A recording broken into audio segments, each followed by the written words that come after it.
In military terms, an invasion would be very different because for Putin, it's just a land war.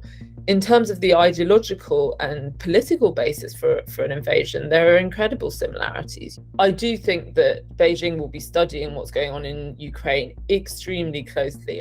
祖国完全统一一定要实现，也一定能够实现。I would say very broadly, Xi would probably present his project as allowing China to retake its rightful place in the world as a sort of global superpower. And I think certainly, he would see reclaiming Taiwan as part of that, partly because he, like Putin, genuinely feels it's a rightful part of China which has been severed from the country, partly because it's quite strategically important, because it would give China a foothold on what's called the first island chain, this sort of chain of islands, running from Japan all the way down through the Philippines, that essentially kind of encircles China's coast. It's like a sort of containing line all along China's eastern seaboard. So strategically, having a base in that first island line is very important to China too.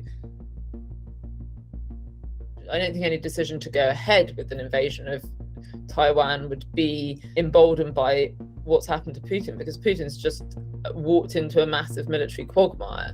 I do think that Beijing will be studying what's going on in Ukraine extremely closely. I mean, they devoted a lot of time and energy and resources to studying the collapse of the Soviet Union, what happened there. It's something that ideologically, for Xi, is something he still feels as a sort of political trauma, you could say. However, I think China's decisions about Taiwan are quite separate from Ukraine in a way, and Ukraine might have given them pause for thought, but there's increasing evidence that certainly and unfortunately some kind of military invasion is very much a possibility.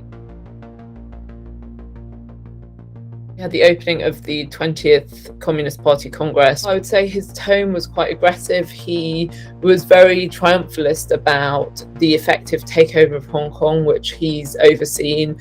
And then turning to Taiwan, he said, 国家统一，民族复兴的历史车轮滚滚向前。 The day after he spoke, US Secretary of State Antony Blinken said that China had made a decision to seize Taiwan, quotes, on a much faster timeline. And if peaceful means didn't work, then it would employ coercive means. And possibly, if coercive means don't work, maybe forceful means. What you've heard from quite a lot of military analysts over the last few years is that China may see a sort of somewhat narrow window for attempting military action. Right now, the consensus is it doesn't actually probably have the military capacity to seize Taiwan. A coordinated invasion by land, sea and air is basically the most complex thing you can do militarily. So trying to seize an island is very, very difficult. And the consensus is that right now, China doesn't have that capacity, but it will have that capacity probably within about 5 years.